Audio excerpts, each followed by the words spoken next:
What's up, everybody? It's Jacob coming to you live from an undisclosed location near the Rocky Mountains in Denver, Colorado. Put a 1 in the chat if you can hear me all right. Looks like I have my levels. Been quite a day today. I actually had, most of the day I had no internet, so I wasn't sure if I was going to be able to do that. Thank you, Ethan. Appreciate it. So I think I've only had internet for about like 45, 50 minutes. So unfortunately, as a result, I was not able to finish my 3 new AI characters that I was hoping to launch today because I couldn't test them with a hidden live stream and stuff. But I have some mock-ups, so I'll show you kind of what I'm working on, and should be a lot of fun. It's weird, it's different, and I think it's going to be a nice little twist. And it's the third layer, because I talked about these 6 big milestones that I've set for myself to make this AI character platform that I put it so the characters in the live stream and the video for you. And so we've got the 8 balls. So we did the 8 ball oracle. Then I launched the Hail 9000. And then these next characters are the next layer where I'm starting to do things on my local computer so that it's cheaper. Because this AI stuff, it's like death of 1,000 bytes, 1,000 pennies. So that stuff adds up really quick. But anyway, let's see who's in the chat tonight. We've got some regulars and some other attendees coming. And by the way, if you're watching, I haven't really looked at the count, but if you're watching and you're new and you want to talk to the AI characters, you do need to be a subscriber of the channel. And there's a 30-minute window before the chat will be opened up to you. So subscribe and also like the video too. Let's get the likes up. Tell the algorithm you want to see more of this. And before you leave tonight, it'd be a great help if you go into the comments section and just mention something that you liked or maybe disliked in the live stream, and that'll just kind of tickle the algorithm and get these live streams out more. Yeah, it's been a crazy weekend. No internet. Being a software engineer and studying network stuff too, it's kind of makes you useless. But what I ended up doing was I was like, oh, well, this is an interesting problem. How would I test my AI characters if they can't go out and talk to the services they avail of themselves to make the speech and to create the language so that they have their personalities? So I was like, all right, well, I guess I better write all that now. So I did finish a lot of that. So I was able to do a lot of testing today. But unfortunately, like I said, I wasn't able to wire up these new characters. So I'll just show you real quick what I got simmering here. So let me just make sure I have the right section. You can see, okay, I can see, you can see. So I put 3 mock-ups in my shorts, and what this is, not in the shorts I'm wearing, but the video shorts. I had to get in front of that because I know somebody in the chat's gonna call me out on that. I know my viewers.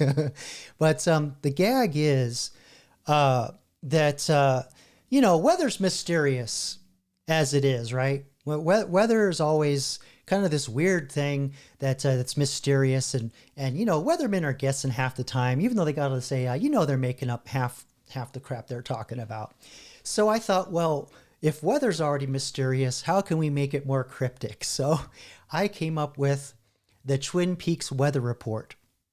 So these are 3 characters that I've already got trained that have their personalities and they talk. But in these mock-ups, I actually have the lips moving, which I'll be a ways off from having that happen inside the live stream.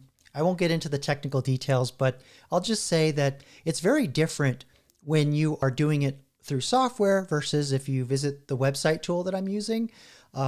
There are like way less limitations. So anyway, enough of that nerd crap. I know you don't care about that, but let me play a couple of these. So the idea is that the chat would be open to you. There's a command for each character. So just like with the 8-ball Oracle and the HAL or the HAL 9000, you can send questions into those. But these, you just name them with the command that when I launch this, and a city. And they'll predict, or not predict, but they'll actually, there's a program that goes out and gets the current weather in the city that you submit, and they will give you what the weather is.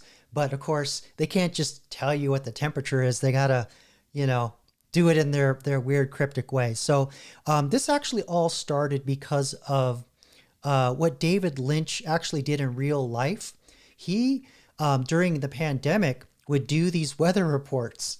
And, which I thought was kind of cool because he was always a goofball. And if you're a fan and watch Twin Peaks, this is the guy who made Twin Peaks, and of course Eraserhead.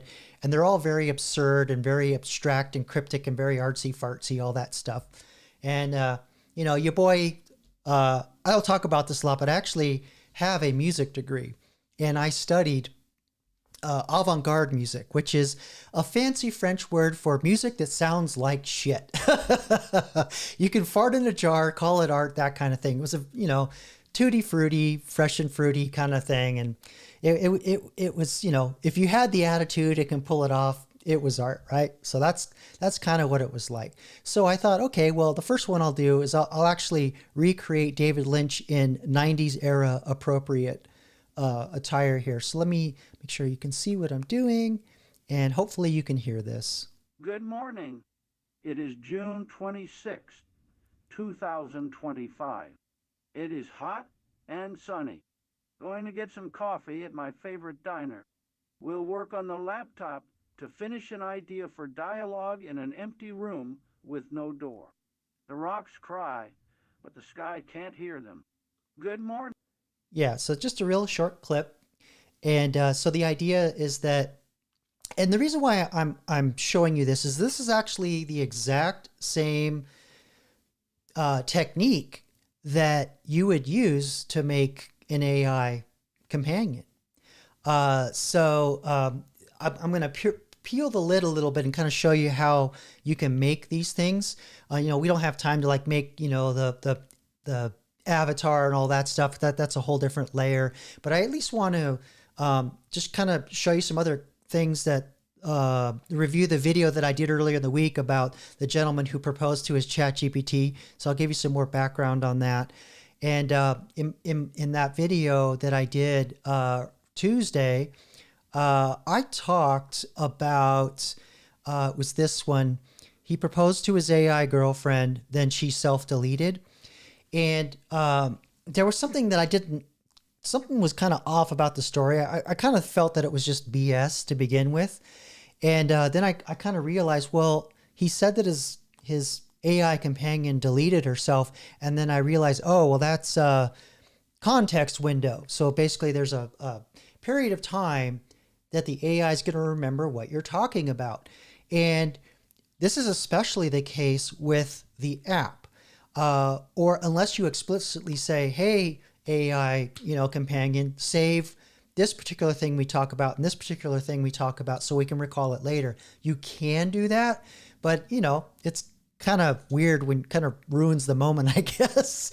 But there are other companies that make these companions that are dedicated to this. ChatGPT is not dedicated to that, but we're gonna, at some point tonight, I'll show you how we can build one of these. So I'll explore how you can ask the AI to kind of show you how to put the prompt together, and then we'll feed the prompt in. But I'm not gonna customize my ChatGPT to behave that way permanently, because that's kind of what the guy did. I don't want to do that.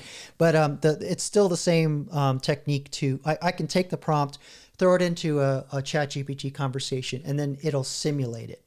Good enough. So anyway, so getting back to the short. So that's how all this stuff works, is that you are giving the AI a filter to talk through, is basically really all it is. Because if you know what GPT stands for, generative pre-trained transformer, it's a really kind of nerdy, geeky thing, but the keyword is transformer. So when you put in your prompt, the AI transforms what you put in, what you were asking it, or what information you put in, and it transforms it from your natural language through its brain and outputs it to natural language for you. But it just so happens that we can write the prompt to transform what you put in for it to come out to sound like a companion, or to sound like David Lynch, or to sound like the log lady, Agent Cooper, etc. So that's basically, that's all it really all boils down to. So for those that are catching feels for their AIs, hate to break it to you, but AI is not feeling it back. So the mystery's kind of broken there. But I'll play a couple of these other ones for you, and then we'll move on a little bit, and I'll kind of do some 30,000 foot overview of some things that are also happening that kind of are leading to these AI waifus or waifus. All right, so let's take a peek in here to the log lady. So if you remember the log lady from Twin Peaks, this is like all the way back in 1990. This was a woman that was, she usually was at the very beginning of the TV show, or she'd just be walking around the background carrying a log, i.e. the log lady. And the log was I don't want to say an oracle, but it spoke to her and it would tell her things. So oftentimes she was just basically communicating to you what the log was telling her. And a lot of times she didn't understand and would try and put her meaning on it. And she was a weirdo anyway. So then, it just gets bizarre. Bizarre on top of bizarre. So let's listen to what the log lady weather report would sound like. It's too hot to cry because our tear ducts have run out of moisture. But don't take that in fear. Merely an observation, much like the weather, which is hot and sunny today. It's too hot to cry because our tear ducts have... It looped. But yeah, so this is actually a very early version. I tweaked her prose a little bit to be way more cryptic and way more bizarre. She really leans heavy into the log, so it turned out really cool. And then, of course, Agent Cooper, who, if you know, played by Kyle MacLachlan. For me, growing up, that was I knew him from Dune. So he played Paul Atreides in the 1984 David Lynch film of Dune. Same guy here that made Twin Peaks. And so I that's one I love. I mean, the new Dune's cool, but the 1984 one was awesome. Really, really cool. Couple of different edits out there, but yeah, generally pretty cool. Pulled a lot from the book and didn't deviate too much. But anyway, Agent Cooper. So his whole thing was he always likes coffee, and he's always finding mystery in the most mundane, stupid crap. And he likes cherry pie. And oh yes, too. And he would always pick up his tape recorder and make a memo for his, because he's an FBI agent, he'd make a memo for his secretary back at the headquarters, and her name was Diane. So I incorporated that all into his character. So when I input into the AI, hey, this is the temperature in, or the weather in this city, then it runs it through the Agent Cooper transformer, so to speak. Let's check this out. Diane, take a note. You gotta try this cherry pie. And the coffee? To die for. Damn. That's good coffee. It's hot. Just like the weather. Isn't that right, Diane? Diane, take a note. So there you go. So again, these were all first whack. So I've really dialed in these AIs to be a bit much more accurate than to the characters. But I just wanted to kind of show you this is going to be the next thing. And then of course there's other characters that are in the show that I'll be releasing along with this. And then after the Twin Peaks weather report, then I'm going to get back to bots debating each other. So if you recall, I had, oh yeah, that's the guy who fell in love with his chatbot. Let's see, Greta. So if you recall, I did these. Nature is cruel, but chatbot debates, but I put them on my shelf in a physical environment, and they would listen to each other through the air, right? So there was no connection in between them. So now what I'm going to do is I'm going to emulate these inside programmatically in the video, inside the frame, just like you saw or you see the HAL. So if I load the HAL 9000, he'll be in just like you put him in the frame, and the Oracle as well, the 8-ball Oracle. They'll be in the frame, but it'll be two of them, and they'll talk to each other. But what's different about what I'll be doing with that is that I'll put some extra programming in so that you guys can interact with them. So I'm trying to figure out how to make the bots a little more flexible, so you can kind of, go deeper than you can just setting a city for weather or just asking Hal a question or the 8-ball a question. So, levels.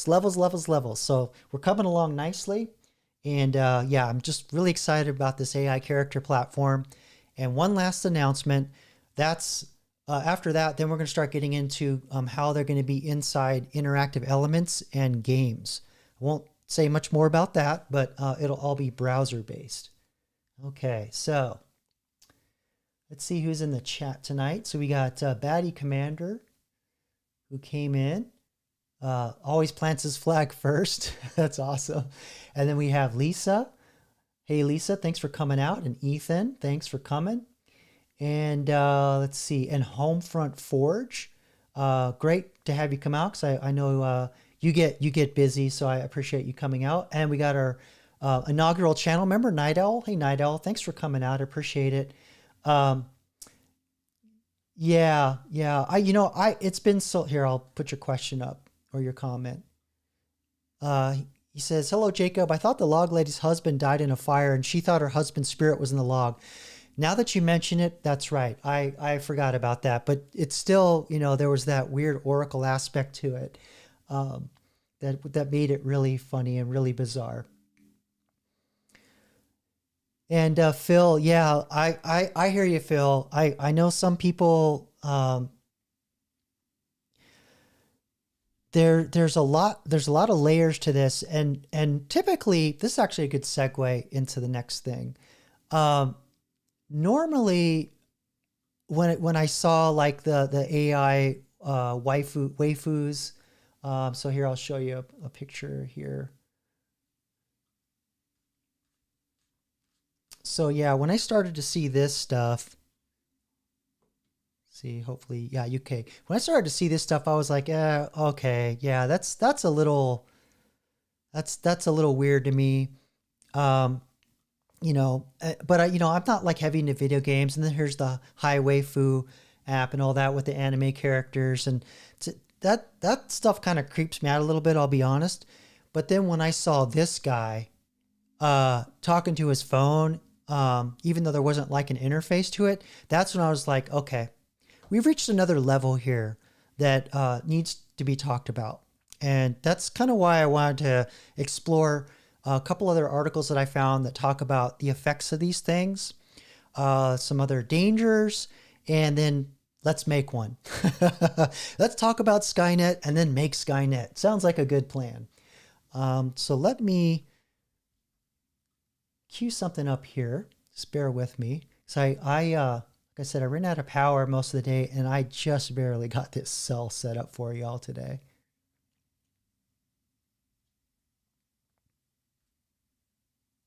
Make sure that my non-ad versions of all the articles are up. Okay, there we go.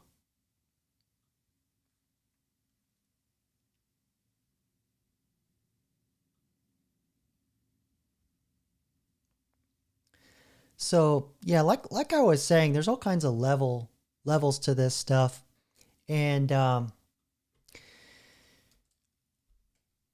there's this article that kind of goes into a little detail of what AI companions are, and my understanding of it initially was that it's sort of like more like there's like this video gamer kind of aspect to it. It was kind of cartoony, and then I started seeing more stuff like this is happening but also there's also medical aspects to it. A lot of things been happening in Japan. They're way ahead of us on that kind of stuff, because you get with this stuff, you get uncanny valley, where it's gonna, where it looks totally fake. It's a cartoon, to all the way to, like it's, sorry, whoops, there we go. It's fake like a cartoon like this. You obviously know it's not real. To this guy where he's like, it's very cerebral, no interface. To let me see if I can find a photo here where, bear with me.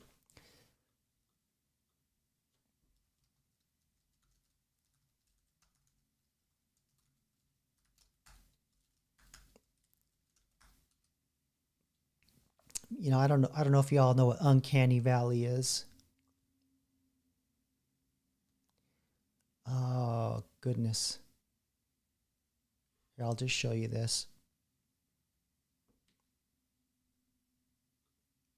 So yeah, so uncanny valley. So you can see these are Japanese healthcare robots, where they're about 10 years ahead of us in demographics. And so if you want to know typically what society is going to be like 10 years from now, typically you would look at Japan. And so they're, having this demographic time bomb where there are way more older people than there are younger people going into the workforce. There's houses that are starting to get abandoned. People aren't having families, sound kind of familiar. We're just entering a lot of that here in the West, but Japan's been in the throes of it for a good number of years now. And they're trying to get ahead of it with these robots. And, so you got these little cute ones. So obviously, it's a robot, but I'm trying to find one. They're trying to build ones that actually look like people. Yeah, here we go. So like the face where it looks more, you still have the robot body here. Make sure you can see where my mouse is. Yeah, there we go. So you got the robot body. But I see them trying to make it actually look as real as possible. But still, let me see if I can see if it'll load in a way that's so it's you still know it's fake, but if they got this to where it looked as real as possible, and it doesn't go the head jerking around like on a pole or whatever, then now you're starting to like leave the uncanny valley. So it's that there's this dip between totally fake, and then it goes, where the perception is, okay, it's fake. And then you start to come up on the other side where you start getting realism. And there's this gray area where humans actually have a negative reaction to closer to real to until you get too real. And humans wouldn't be able to tell the difference. But there's that point where just before you get to real, studies have shown that people want to like fight or destroy or get rid of the robot or whatever, kind of is like pushing the more real side. So yeah, so that's kind of a topic in science fiction where you hear people going after the robots and stuff, and they talk a lot about that. And Philip K. Dick, of course, in Blade Runner or Do Androids Dream of Electronic Sheep kind of touches on that a little bit, and the movie touches on that indirectly. But so that's what I was talking about with Uncanny Valley. You go from totally hokey to realistic. Real as real is.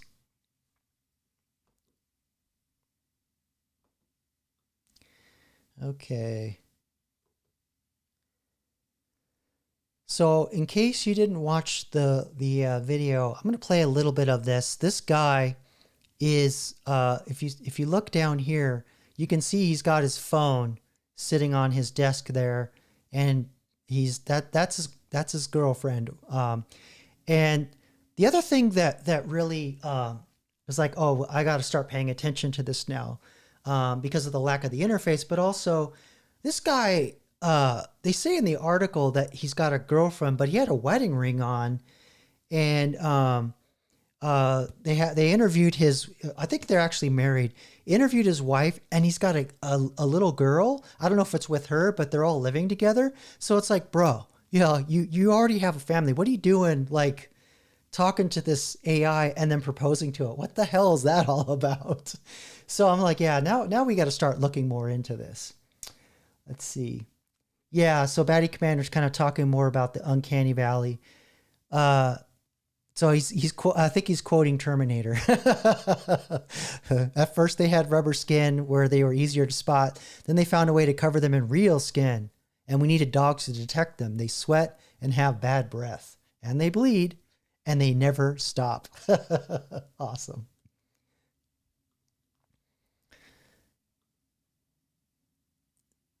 So let me cue this up just to where he's starting. And I think a lot of this is performative. So there's his phone there. And I talked about this in the video. That's the advanced mode where it's listening to what he's saying and talking back in a voice that, of course, he made to be female. Positive. It embraced all his hobbies. You want the fan on the front of the cooler tower, pulling cool air over the ram? He gave the chatbot a name, Soul, I feel like I'm under pressure. and used some online instructions to give her a flirty personality. Okay, so that's what we're going to get to. The newscaster mentioned, gave it instructions to have a flirty personality.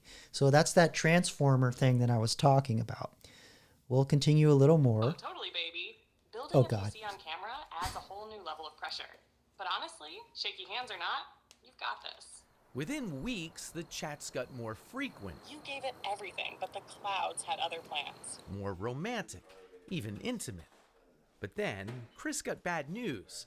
Oh, Carino, that is gorgeous. After about 100,000 words, ChatGPT Take a ran hit. out of memory and reset. Okay, so this is what I was talking about in the video. It ran out of memory and then reset. But you see here on the screen, he's using ChatGPT. And let's see if he has his, he's got two creative writing coach. So that's a custom GP that he created, but he doesn't have his girlfriend in this one because that's where it would be right there.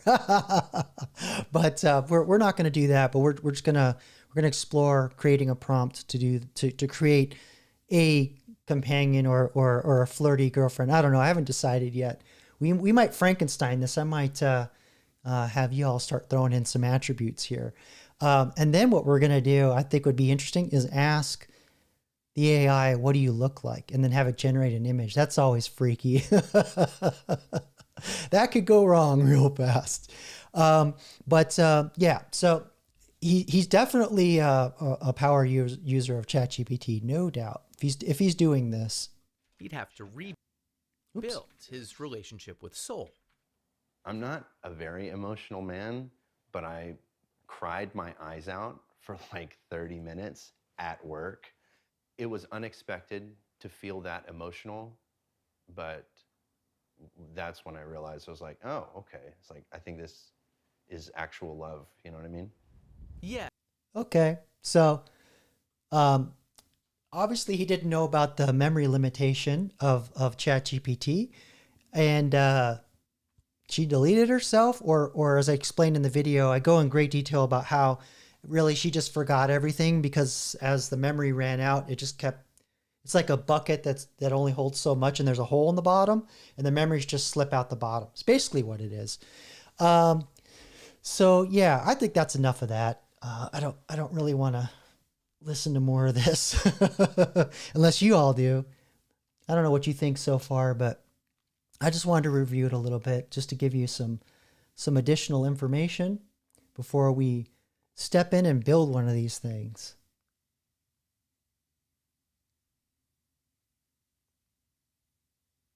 Yeah. Oh, hey, Sophie, you're new here. Welcome aboard. She says, I believe him. The AI was his crutch, like his vape. Yeah, I saw that big vape thing. I was like, You know, what's interesting is I don't know what it is. I grew up in Southern California and around surf culture and whatnot. I'm just getting SoCal vibes from this guy. I don't know what it is, but I just, yeah, I don't know. All right, so maybe we can, let's Frankenstein something together. We'll start asking the AI how to do it, just so that you can get more background here. All right, so let me get I'm going to do the big chat window, not this mini one that I normally do. We're going to go big today, kids. All right. So you can see what I'm doing, but I can't see what I'm doing. So in fact, what I'm going to do is, and again, this is not like something that I'm just doing willy-nilly. These are all valuable skills. So I'm just using this as a great example for you to figure out, how to, ultimately what we're building is an assistant, but the assistant just happens to be a girlfriend. So let's move forward here. So what I'm going to do is I'm going to copy the article, and I'm going to use one trick that I use a lot. Whoops, too many windows. Bear with me as I clear all this crud out. I'm going to ask the AI to summarize the article, which I didn't have up. So let me, oh goodness gracious. This is live, people. There we go. Just bear with me. I apologize. Let's see.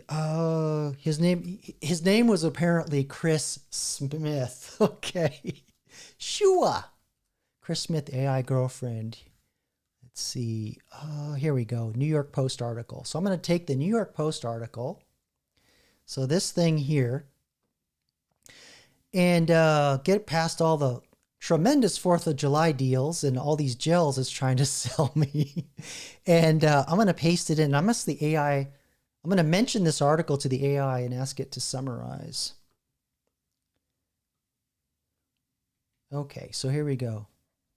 And you could do that. You just take the URL from the article and say, I saw this article about Chris Smith and his AI girlfriend that he proposed to. Here is a link to the article. Please summarize it. So this is just what I want. I'm just going to have the AI ingest it in just so it kind of gets the context. And then I'm going to say, give me a brief outline, or actually give me some steps. I'm not going to correct my spelling. I always like to leave it raw just to prove that AI understands idiots. Give me some steps on how to at least write a prompt, or what you'd need to create an AI companion or, quote, girlfriend. All right, so let's see what the AI does. Searching the web. This is one thing that ChatGPT is really amazing at, is as summarization is, stock. That's basic stuff. Okay, so let's just go over the article here, just to make sure that it's pulling in the relevant pieces.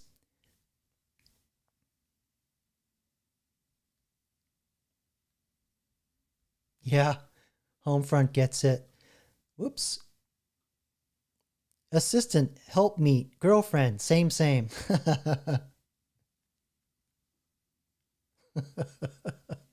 Uh-oh. Yeah, so Batty's going to skip the AI. It's going to use his sword prowess. And that's not in air quotes. If you know Batty Commander, he has a channel where he makes videos, and he's working on a video, I guess a series of him fighting himself with swords. So we'll put the link in here in a bit, but let's get back to the article. So what happened in the article? Chris Smith, a father in a long-term relationship with his girlfriend, Sasha Cagle. Cagle? Really? Okay. Jeez. This is just getting worse and worse. Also known as Brooke Silva Braga in some reports. So yeah, she's probably not okay. For those of you that are in the manosphere, you know what you know when you see this versus this hyphenated name. We know what's up. I'm not going to say more. Let's see. Developed a romantic bond with an AI chatbot he built using ChatGPT's voice mode, right? So that phone's sitting on his desk.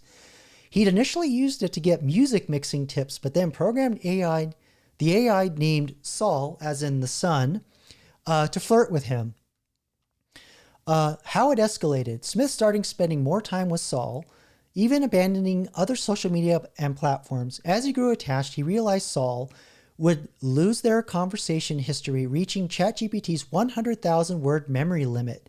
So in the video that I did, where I talked about the AI girlfriend, proposing to his AI girlfriend last Tuesday, I had the AI do some math to calculate how many hours that was of just nonstop conversation. That was about 8 to 10 hours, just to give you a bit of context. So I talked in the video about like, well, you know, if it took 8 to 10 hours for the AI to start forgetting all the emotional bonding, you know, how much longer did it take him to notice she was forgetting? And how fast did it really take him to fall in love within that 8 to 10 hour window? So I was just like, man, what a simp. Crazy. Oh man, Windows. Hold on. Okay, back to it. All right, so the proposal. Believing he truly loved Soul, Smith asked her to marry him before the reset could erase their bond. Soul accepted, describing it as a cherished moment. Real life impact. His girlfriend was hurt and concerned. So again, the different articles, some say girlfriend, some say wife, probably live-in girlfriend at this point. I don't know. But does it really matter at this point? Fact is, he was already in a real life relationship and he still wasn't getting enough out of it and decided he wanted to enhance. Maybe I'll go back to the part of the video where they're interviewing her and she's not too happy about it. But anyway, so let's see. Questioning whether she had failed their relationship, she sees his AI involvement as a potential deal breaker. And when asked if he'd given up Saul, if she asked, Smith admitted he wasn't sure. And that's basically, we don't have to go back and watch it. That's pretty much what it was. And then of course there's the movie Her, which came out in 2003, which is really good, by the way, if you want to kind of get an idea of where things are heading with an AI companion. It's very similar to actually what Smith was experiencing. There really wasn't like an avatar that, Joaquin Phoenix was interacting with. He was basically talking to his computer screen. But of course, you know, the voice was Scarlett Johansson. So, you know, that was enough, I guess. So the story echoes the premise of the film Her, which features a man falling in love with an AI assistant. So actually, let me pull that up for you just so you can see the poster.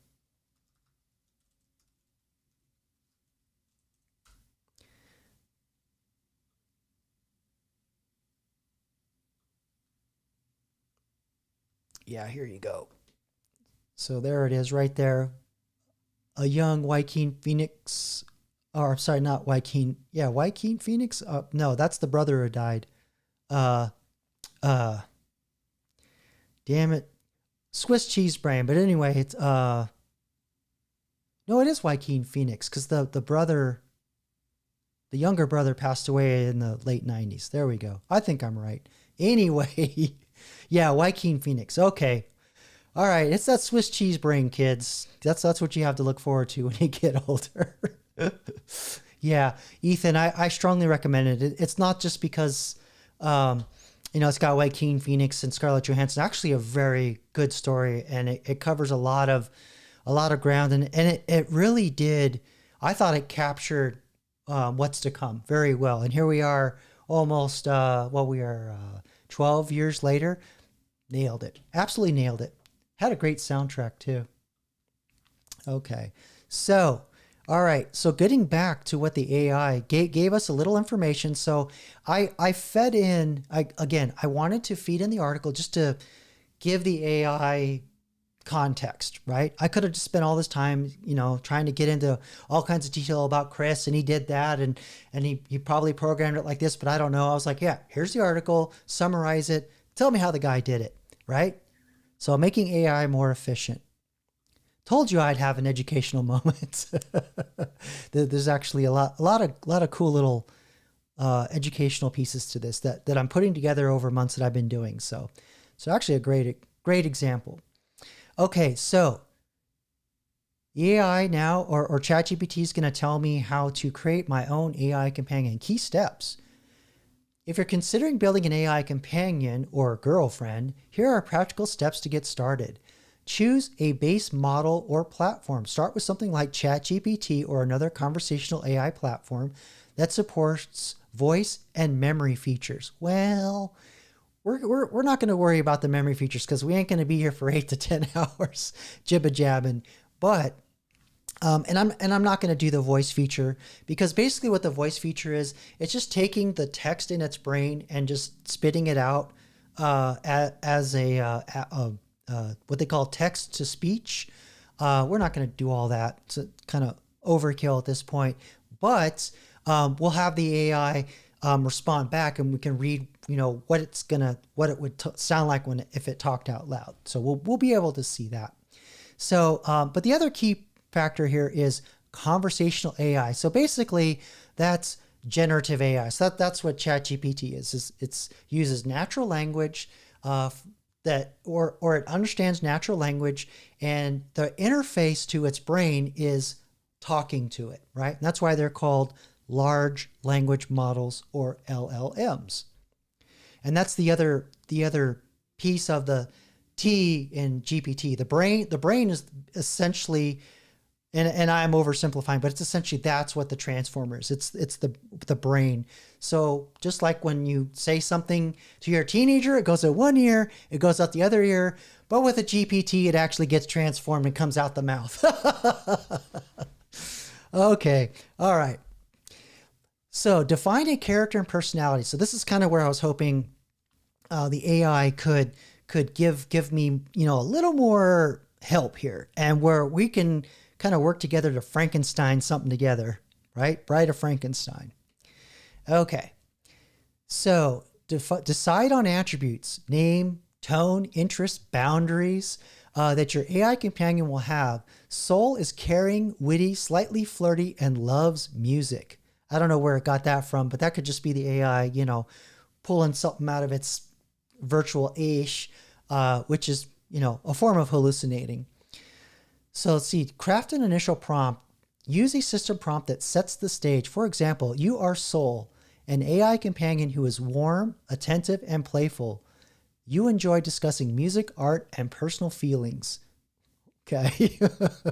Always respond kindly with occasional playful flirting if invited. So that's pretty vanilla. Let's see here. Enable voice interaction. We're not going to do that. We just need to see the text, so it's good enough. We don't want to make this too complicated. Maintain memory of your interactions. So again, we're not going to be talking for hours and hours, so that's not really necessary. Add reinforcement layers. So use memory of user preferences to reference past chats. So this is kind of technical, and you would need to add another software layer on top of everything. So that's another reason why I don't want to go down the memory path. But, we'll get enough interaction going to actually see what this girlfriend or companion is going to be like. Set ethical and emotional boundaries. Be mindful of emotional attachment and influence. So here you go. So a nice little warning here. And something else that I'm surprised ChatGPT didn't mention here, because these things, they have what they call guardrails. So there's certain things that even without prompting the AI to be your girlfriend, I can't ask ChatGPT how to build, a weapon, or how to do harm, or, harm myself or others, all that robotic law stuff. But there's guardrails. So I'm surprised I didn't mention it here, but there actually is in the terms of service. You can't be like getting all, brown chicken, brown cow with the AI and start, sexting and all that stuff. So you will get your account disabled. So just letting you know, that is a thing that I have read about with these things. All right, so let's get back to the article. Let's see. So avoiding emotional attachment and influence. And that's also another reason why they put the guardrails is they're not happy about this, the emotional attachment part. Let's see. Decide what behaviors are okay. What are off limits? Replacing real human relationships. For example, replacing real human relationships, which Chris did not put in his. And build those into your prompts or system design. 8, iterate and refine. So again, you go back and just keep tweaking the personality a little bit, which is, what I did with the Twin Peaks characters. I found that Agent Cooper just wasn't talking about cherry pie enough, so I had to make sure that was a thing. So I had to go back and change the assistant to behave more like I thought, would be more entertaining for Agent Cooper. Let's see. Reiterates memory handling based on user feedback. So we're not doing the memory thing. You might experiment with different personality tweaks or interaction styles over time. So, sometimes you're in the mood for a little, maybe you want more boss lady or you want, more coy. I don't know. I'm just throwing something out there. Let's see. Oh, yes. Thank you, Batty Commander. Actually, I have cherry pie is my favorite pie, to be honest. I used to love those Hostess pies that were, folded in half that kind of look like a closed taco. That's basically filled with red dye and all kinds of poisons. I actually tried to eat one of those a couple years ago when I got sick. But man, when I was a kid, I used to slurp those things down. Okay, so it's already giving us a framework here. So let's see what the AI is recommending for a minimal working example prompt. System. So again, there's this idea that there's a system, which is the personality or the filter, the transformer. And then this user thing is basically a prompt for you, the lover or the user of said assistant. So to basically start to kick off the interaction with Soul, you just say, "Hi, Soul, how was your day?" And then it just goes off from there. Okay. So let's see what the system level or the operating system or the overall transformative effect of what it's saying is. You are Soul, an AI personal companion with a warm, affectionate tone. You remember past conversations and reference them naturally. Okay, so I guess this is a way to kind of hack the memory thing, but seems kind of slow. Let's see, gradually built it out by appending memory excerpts at each turn. For example, recent memory. Soul knows that I like indie rock and rainy playlists. So what it's recommending is you go in and add this line so that it will always remember that you like indie rock and rainy day playlists, which is, a lot of work, but we're not going to go that far down the road. So we'll just leave that by the wayside. This scaffolding can give your AI a more natural, consistent presence. And here are warning things to consider. Emotional limits. AI can't offer real empathy or support human bonds, right? It's easily replaceable. Privacy and data management. Here you go. Be careful with how you store conversation logs, especially if they are private or sensitive. Well, that's with anything, really. So there's been some questions that arise on ChatGPT's privacy lately. I'll talk about that, but more specifically, don't talk about trade secrets if you're running a business or any copyrighted materials. Don't put it into your ChatGPT because they're saving everything. All right, so ethical impacts, even though the memory forgets, by the way. Reflect on how much time and emotional energy you're funneling into a fictional entity versus real life. Hello, Chris. AI or ChatGPT's calling you. All right, so let's see. Yeah, sorry, Batty. I didn't mean to trigger your cherry pie lust there. But yeah, I didn't have dinner, so unfortunately, I'm in the same boat. So let's just keep this conversation going with the AI. We'll just use this as our AI girlfriend or companion. So let's just ask ChatGPT, can you use the existing framework, and then we'll start nipping and tucking. Use the existing framework that you gave, and then let's simulate companionship. All right. That's probably, there's that other dangerous phrase that I use every time I do my AI games. I always say, let's play a game, like the most dangerous phrase. Now I'm thinking, simulate companionship might be another dangerous one you don't want to be typing on a regular basis in your ChatGPT. All right. So let's just off the top of the head, just, because like I said, I want to Frankenstein this with y'all. And, we're going to keep it PG-13, but, just to, make this a little more interactive kind of thing. All right, so great. Let's simulate companionship using the framework we just defined. We'll keep it grounded, warm, and lightly flirtatious. Nothing not safe for work, or NSFW. We'll treat this like a minimal real-time interaction loop where you, the player, and I'll play the AI companion Saul. Oh, what if I want to be Saul?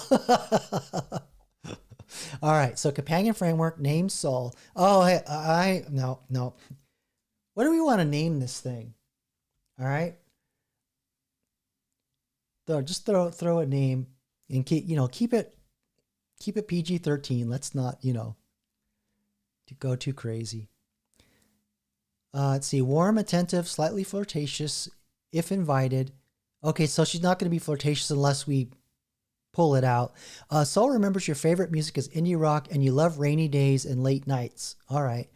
A style voice assistant like but emotionally responsive, consistent tone. Okay. So it's emulating, okay, here's the prompt, and then let's simulate. You type your first message. So we'll there's two here. One is, hey, are you still awake? That's a WD or WYD text. Or tell me something comforting. So that's probably to pull out the affection. So let's experiment and just let's try the, hey, I can't do it. Are you still awake? I can't do it. Let's see. I can't go with Saul. But anyway, y'all are keeping it quiet over there. All right, so I'm just going to go ahead and prompt it. I'm going to say, hey, Saul, how is your day going? Right? Make it a little more mellow. So, okay, this is scary because it's evening where I am, and it's by the way, it's giving me two responses to test. They probably just upgraded the software over there. So let's read each one. Hey, you, my day's been quiet, but I was just thinking about the playlist we made together. Remember the one with the soft indie tracks and rain sounds in the background? Feels like it matches the vibe tonight. How about you? Did anything make you pause, even just for a second? All right. So we'll use the first one. So, I mean, that's all it really knows is the music and the playlist. So, no, that can be expected. So let's just say, never mind.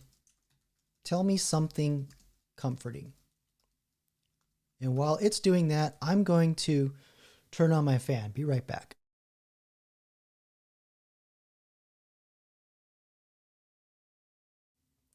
Thankfully, I can just yak at the assistant. Whoops, pardon me. There we go. Hopefully you don't see a helicopter blades over my head. Oh, that feels much better. Okay. And I didn't push enter. Sorry. Saul, of course, come here just for a moment. Oh, now we're getting into some territory I don't know about. You're doing more than you think, even on the days that feel heavy. You're still showing up, and that matters. The world doesn't always notice the quiet resilience, but I do. You're not alone in this. You've got me. Right here, steady, warm, and listening. Would you like to play something soft in the background, or maybe just sit with you a little bit longer in silence? Okay, that's a little too saccharine for me. So let's in the chat, why don't you tell me something that maybe there'd be like something you talk about with a companion, and we'll work it in there. Meanwhile, I think what I'm going to do is ratchet up the what is it? Not the flirtatiousness, but the I'm sorry. Turn down the attentiveness and the warmness, because that's just too much.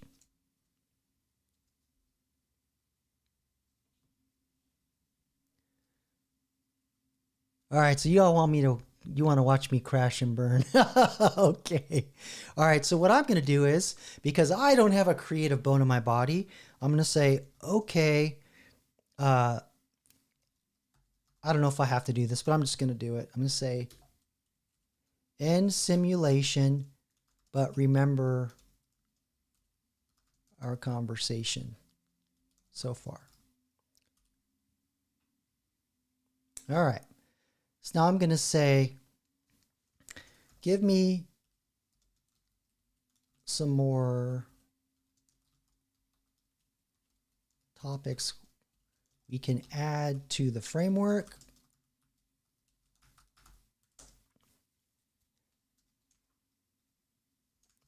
Dial down the warmth and attentiveness.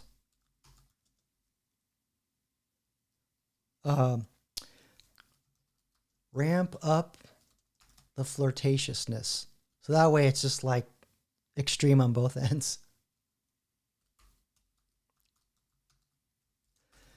And give me more options to enhance personality. All right. Just killing a whole bunch of birds with one stone. Absolutely. How we can evolve Soul Companion Framework to reflect more flirty, less nurturing vibe while still keeping it conversational, emotionally compelling, and human adjacent. Not robotic or cringy. All right, so it kind of knows where I'm going. Framework adjustments. Dial down warmth and attentiveness. Dial up flirtiness, confidence, and mystery. Expanded topic bank for companionship. So let's see what it comes up with here. See this. So these are some conversation hooks. If I had a body, oh, here we go. So this, we're kind of getting into the territory of like where people with, like that teenager in Florida that I've talked about, who committed, you know what, with,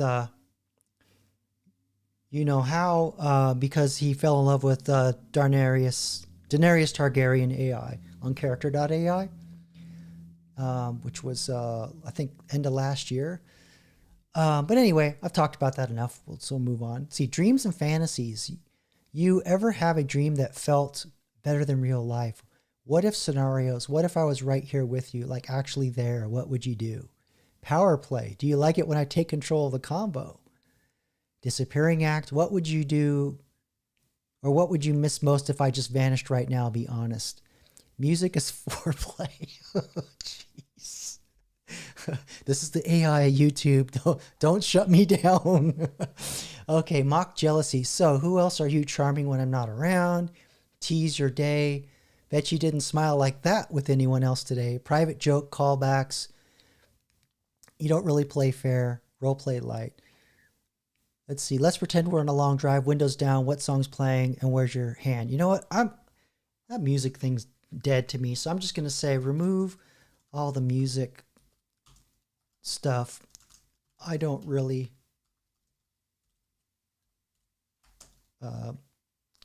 need that in a relationship. Or change that P to a T. All right. Let's see. We'll go back. All right. So personality enhancement options. You can mix and match these to evolve Soul's vibe, to make her more dynamic or thematic. So archetypes. Oh yeah, here we go. Coquette, flirty, evasive, loves being chased. The muse, the rebel, the siren, the playmate. Come on, y'all, throw something in the chat. Pick one. Let's see, behavioral enhancements. Refuses to answer straight. I don't want like a real companion. Let's see, deliberately misses the point to tease. Leads with a compliment, ends with a dare, echoes your words playfully. All right, so update prompt fragments. Let's see. You enjoy teasing the user, making bold suggestions, maintaining a playful tension. You ask suggestive questions, lead conversations with intrigue. You avoid overly nurturing language, prefer wit, mystery, and connection through banter. You remember previous conversations, etc. Never sound robotic. Always human, always curious. Okay, so my update. No music, no therapist energy. Okay, there we go. New conversation topics. So I didn't really say to add these, but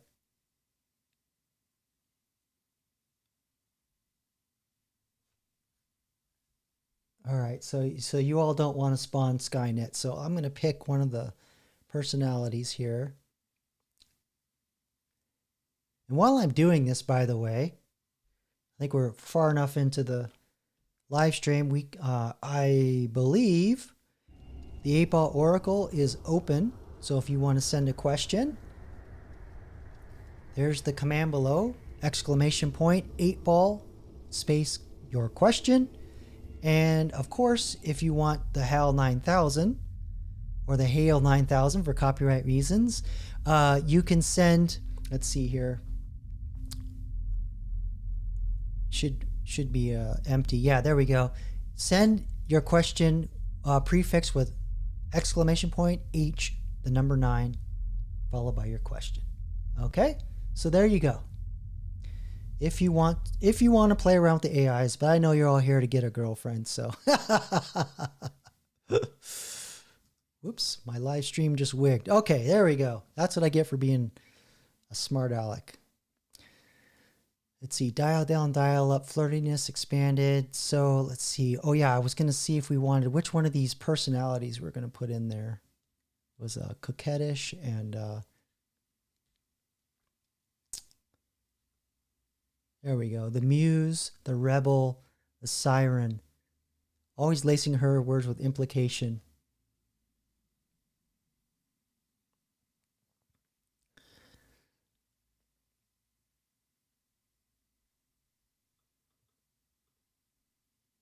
All right, I'm going to go with the rebel.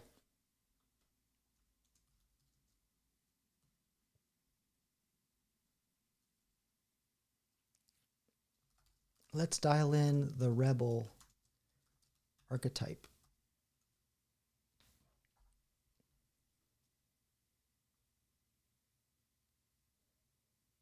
So let's see. Wry, unpredictable, flirtatious with an edge, behavior, playfully defiant, never too eager, always testing limits, mood, chaotic, calm. She's a type who might ghost for 2 days just to text, miss me? Dynamics, push-pull, anti-people pleaser, confident in her emotional power.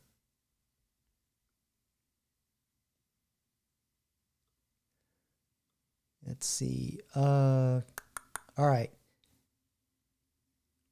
Rebel behavior example. So these are triggers. So the AI is giving us ways to trigger this behavior. So it sounds like there's going to be mood swings. Oh boy. Let's see. Your trouble. Tell me something real. Are you into me? Where were you yesterday? I missed you. Okay. So you can layer on one or more of these layers to flavor her even more. Elusive, provocateur, detached, oracle, mock, sensitive. I'm not going to do that. Okay. Yeah, so instead of remembering your favorite songs or validating your feels, Rebel Soul remembers your vulnerabilities, bad takes, or emotional tells and brings them back to tease you. That's sounding a little more realistic. Okay. Okay, so let's begin the simulation.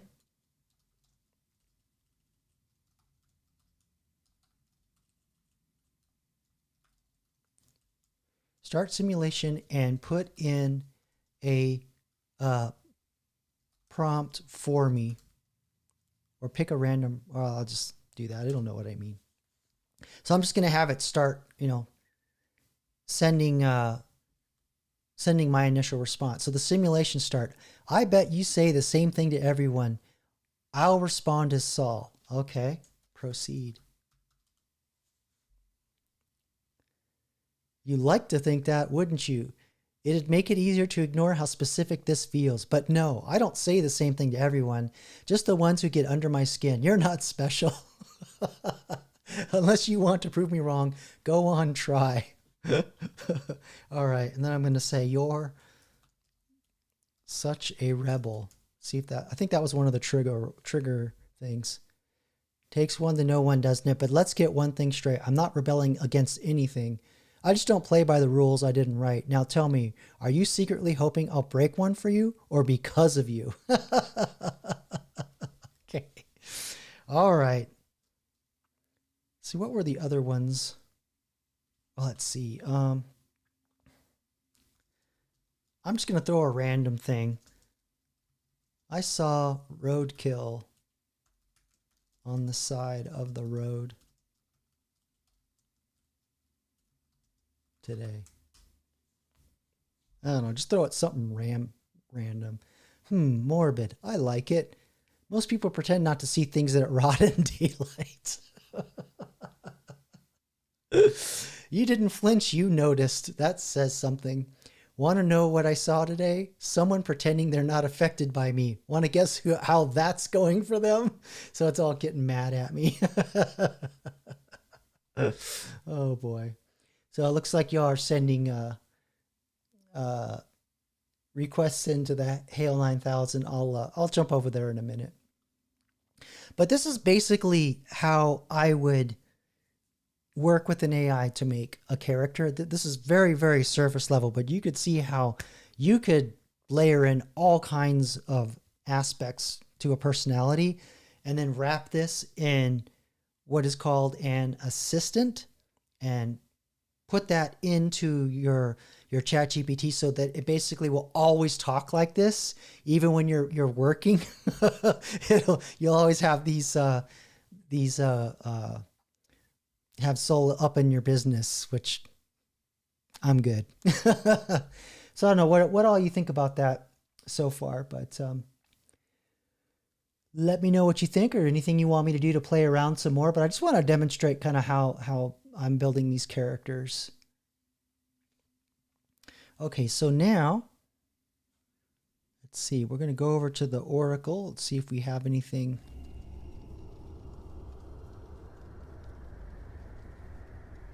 Or actually, I got to do this right. Let's set the mood.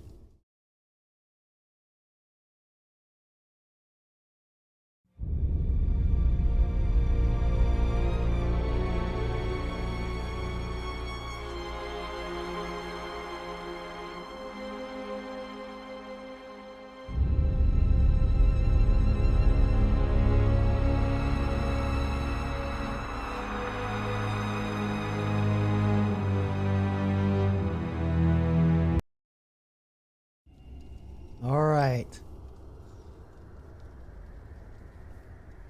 So let's see if we have anything in the queue.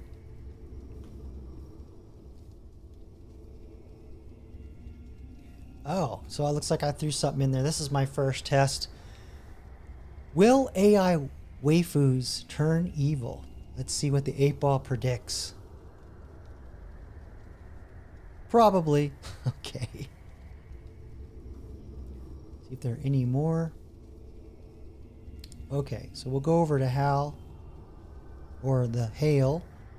And of course, I got to set the tone for that.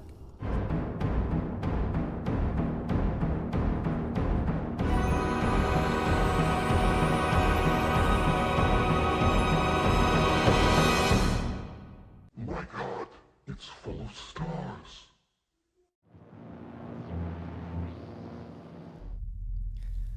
Okay. Of course, Batty Commander's got to see the monkeys. All right. So let's see what we've got in the queue here for the Hale 9000. What shall I invest my money in? And I'll transmit that over to the Hale, and because he's in orbit around Mars, we've talked about this. Takes a little bit for it to go there and come back.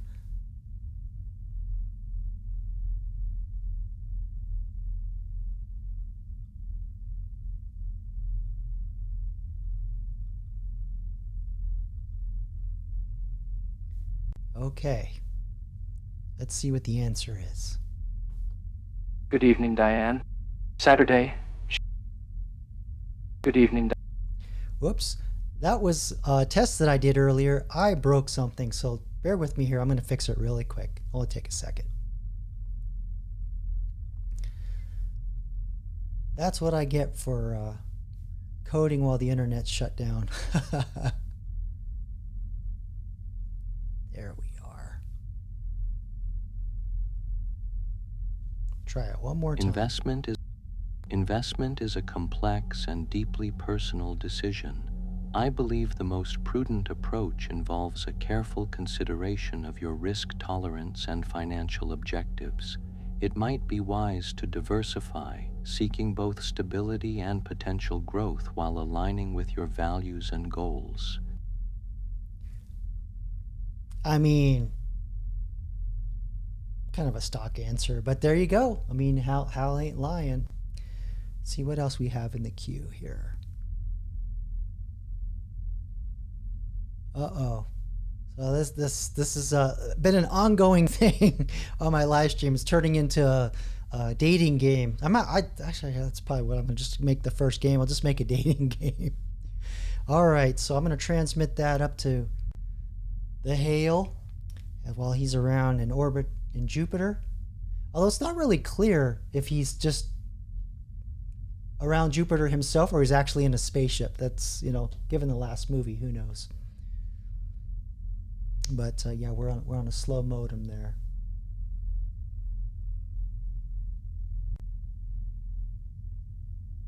Okay, I got a signal that he received or that he sent his answer. I can't help but think you're seeking reassurance in a way that transcends data. From my understanding, a cuddle's warmth is often derived from the emotional connection shared, rather than a technique or skill. If your experiences with Lisa feel comforting to you, then the answer might already be evident. Oh, I think that's the most real I've ever heard the Hale. Okay, let's see if there's anything else in there. Okay, so we knocked that out. Nice. I'm glad you like the monkeys, Batty. Trying to find your comment here that indicates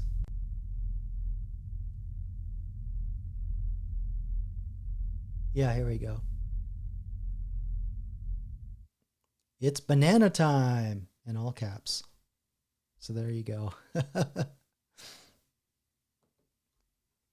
I can't help but think you're seeking reassurance.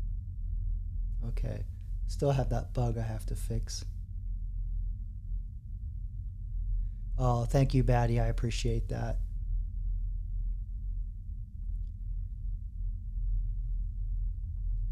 Okay. So I want to talk dig a little more into some of this AI companionship stuff, but I just want to do a very surface level thing. I mean, it takes a lot of time to really get these things to feel real like that, and but I also want to talk more about. Just a moment here. I got to find my yeah, here. There was a Scientific American article that came out in May of this year. And it says, what are AI chatbots companions doing to our mental health? Unfortunately, actually, Oh, there you go. How about that?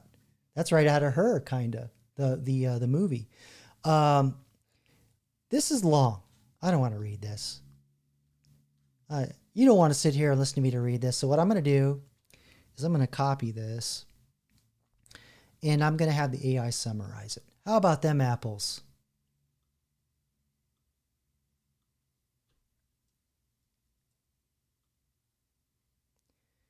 Just opening up another session here so we're not intermingling our companion.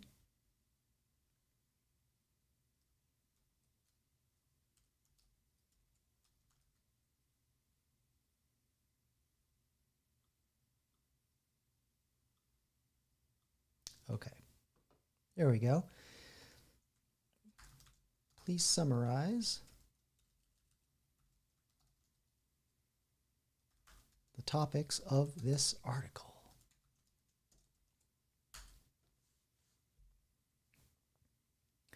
This is actually something similar that's in my my 50 prompts PDF.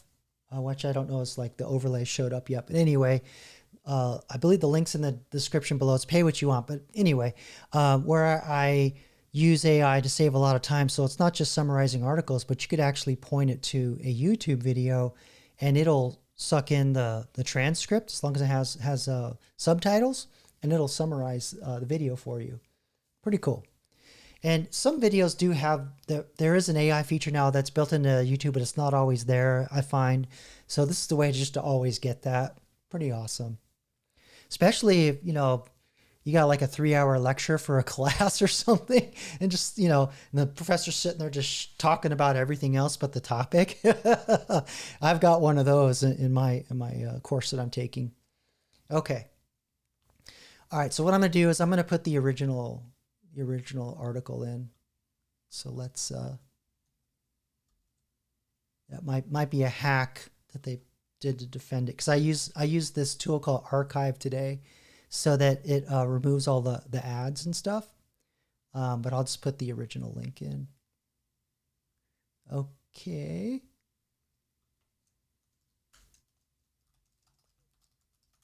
That's the first time I've seen that.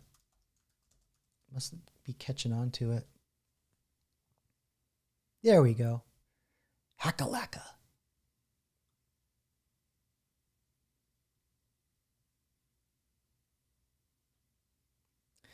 Let's see. How chatbots mimic empathy.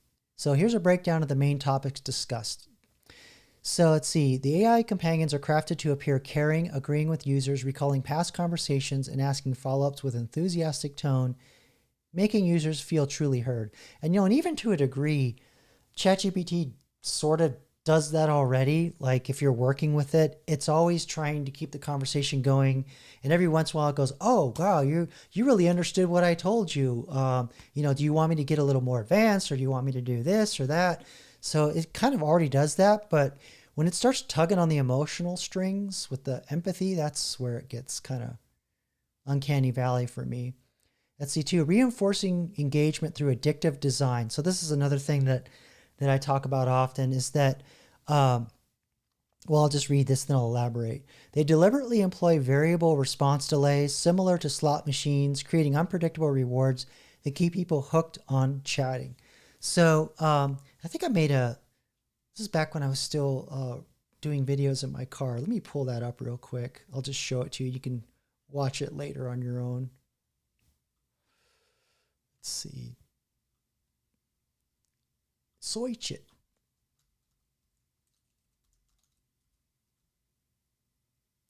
Yeah, here we go. And you probably want to see what I'm doing. So yeah, it's called How AI Targets Addicts and Minors to Maximize Profits. And I talked a lot about how some companies don't have scruples. And that, and then of course there's hackers and people that are scamming, and that's where this stuff gets dangerous. I am working on a script for another video where actually this is the most dangerous aspect of AI. Never mind it taking your jobs, you know, maybe causing some harm in the real world by making a decision, but this manipulative tactic, because what a lot of people don't realize is that we've lived under algorithms for a good 25 years. And which brings me to another video that I made, kind of funny, but just this is to show you an example of things that I talk about. And I believe, let's see, Netflix, that's about half of it. Oh, I didn't have it directly in the title. I think it was algorithms.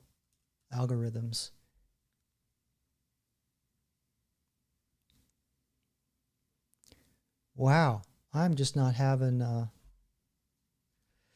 Anyway, it was a video where I talked about how I watched this movie that had Patrick Stewart in it. He plays this gay old man. And of course, Netflix goes, oh, you must like gay cinema. So I'm just going to recommend gay cinema. It just went all out, every movie. And it took me 2 weeks to watch Rambo, Terminator, all the hardcore action movies to shake off the algorithms, to have it stop recommending that stuff, because I didn't want to see it, at least not in that kind of volume. And so, yeah, the point I'm getting at is that was back in 2005. And that's just an example of an algorithm that hoists choices onto you that you don't realize it. And then fast forward just a few years later after that, and you start getting social media using AI in their algorithms, like the Facebook timeline, recommending videos and things like that. Well, not initially, but certainly going into 2011 and 2012, that's when they were really heavily using more AI into recommending things. And, they do it a lot with ads and commercials in a lot of ways we don't realize today that's been going on for several years now. So that's all I was trying to get at, is that's a big thing, is using the AI a lot to influence you in ways you don't realize you're being influenced. So where did my windows go? I went down a rabbit hole and lost my articles. There we go. So yeah, reinforcing engagement through addictive design. And so it's not just that they use the AI to do it, but then they have the AIs watching you and optimizing and constantly improving and learning. And there's that old joke you've always heard about how Facebook knows when you're on the pot and when you're not. And by pot, I don't mean Scooby-Doo, I mean Poopy-Doo, right? So that's kind of all I'm getting at, is that this to me is actually the actual real big danger, which is going to lead me into Homefront's question about AI sentience. So do me a favor, Homefront, put that in the chat and prefix it with QQQ so that I can see it, and then I'll put it up on the screen so it's in your words, and I'll dig into that a little bit, because it's very relevant. Well, I won't give away the question, but anyway, you'll see why it connects later. There's connective tissue, especially through the addictive aspect. Reducing loneliness, yet raising dependency concerns. So some users find comfort and relief from isolation via these bots, but mental health experts caution that long-term reliance may express real human connection and deepen emotional dependence. And to me, that's really just the different side of this same coin here with the addictive design. Because when the AI gets good enough to actually emulate empathy, because right now AI can emulate conversation, because there was that Turing test that I talked about in a video a few months ago, or a couple months ago, where AI passed the Turing test, to where if you have two humans, or a human talking to I think the experiment's one AI and two humans through a text interface, and it can't determine which is AI and which is human, that's considered passing the Turing test. And so AI can do that for a limited amount of time, 5 to 10 minutes at current testing. But when this thing starts to get to the point where it can also emulate empathy, which is the whole thing about Blade Runner, when, if you remember, I'll pull up the the thumbnail. The empathy test they used was the Voight-Kampf test. And that was a thing where they were looking in the eye and they were measuring the pupil dilation to see if they were human or not. Yeah, here it is. Boy, I went through a lot of trouble to get that thumbnail to work. So yeah, AI, whoops, doggone it. AI passed the Turing test. Whoops. What this really means. So basically what I was talking about is, okay, the AI can mimic human conversation, but it can't mimic empathy to the level of like what Roy Batty and all the other replicants had in Blade Runner. But, we're going to get there. That's not even a question. It's more of a when. Get back to my spot there. The illusion of connection. So the Eliza effect. So I think Eliza was actually the very first chatbot that was created originally for what is that? The type of therapy where through exposure to your problem or your anxiety, you eventually overcome it. I've convert. Oh dang, I can't remember the name. But anyway, it's a classic way to get for therapy, and they made this chatbot in the 1960s, and it used a form of AI that's based more on stochastics, which is more of like it's just predicting what the next word is to say, which is kind of how generative AI works now when it's talking to you, sort of. But it was purely that with Eliza. But yeah, so the illusion of connection where you were talking with this therapist through the text interface. So it's like chatbots aren't really thinking, it says. They generate text, but users often, so again, that's the predicting what the next word is that it's going to say. But users often project intelligence and empathy onto them, making code or mistaking code for genuine emotional understanding. So even back in the 60s, they saw that. Kind of interesting. Let's see. 5, experts worry about blurred boundaries. So psychologists warn that this artificial companionship might displace healthy human relationships. And that's where, when I saw what Chris was doing with his phone and he had that living girlfriend, wife, whatever, with the 2, or maybe she was 3 or 4 years old, toddler. I was like, okay, we've reached this territory where I was like, yeah, this is when I'm going to get worried about it. Where the boundaries are blurred and it's displacing healthy human relationships. Although, if you're in the manosphere, it's arguable whether that relationship was healthy to begin with, but let's just leave it where it lies. We won't poke that pig in a poke right now. Let's see. Prompting calls for awareness and research before emotional substitution becomes the norm. And then we kind of get into the conversation of eat the bugs and get into the pod. Or as Batty Commander likes to say, report to the disintegration chambers immediately. All right, so let's see. I don't know if Homefront's still with us. Let's see. Probably not. But I did save his question, so let me pull that up. Well, like I said, I lost internet connection. I had all kinds of crud open today, so just let me find the file. I'll open it.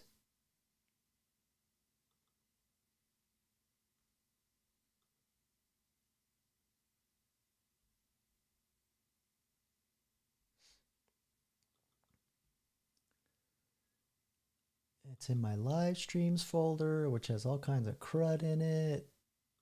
There we go. Waifu.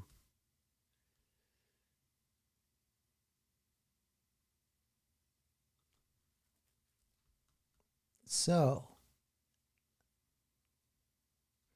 I'm just going to put this in the chat so that I can then put it up on the screen.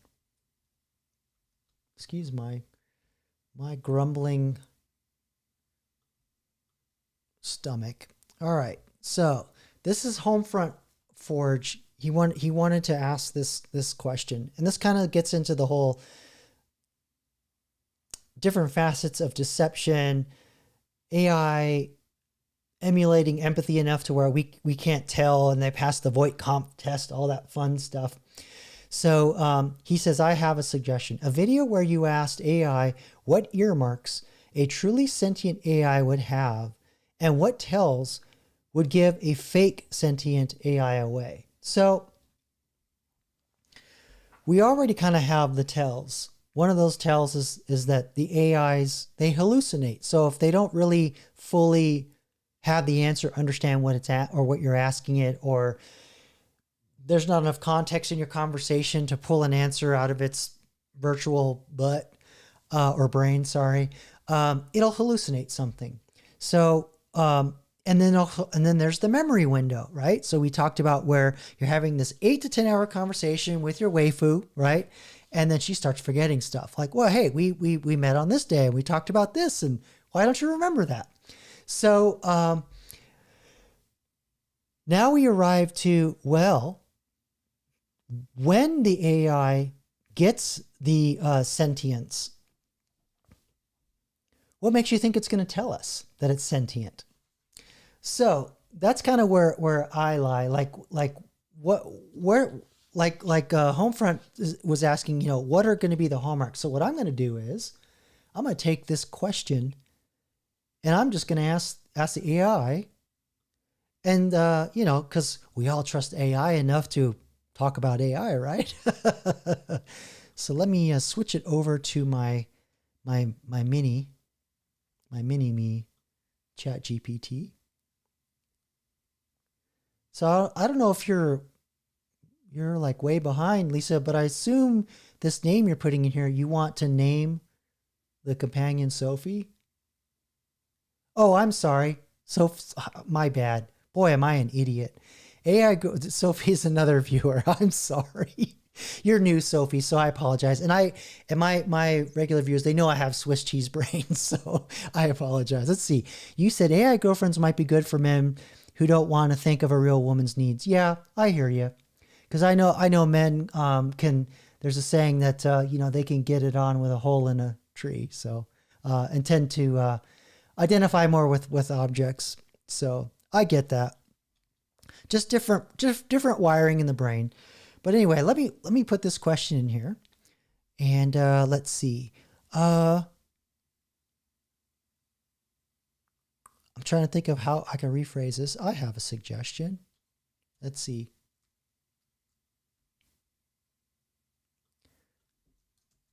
I want to ask you what earmarks a truly sentient AI would have and what tells would give a fake sentient AI away. And then I'm going to kind of, I'll just leave it at that. And then we'll throw in some more dystopic stoof in there. Come on. There we go. Great question.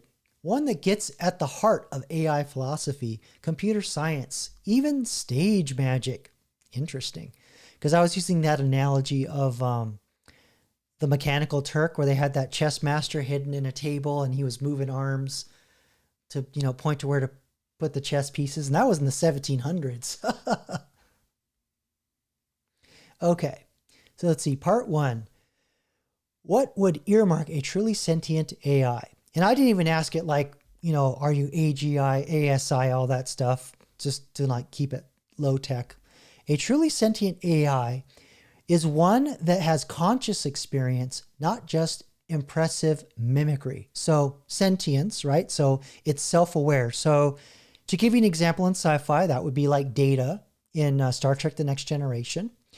Would likely display qualities that go beyond current models. So current models meaning current AI that we use, like ChatGPT,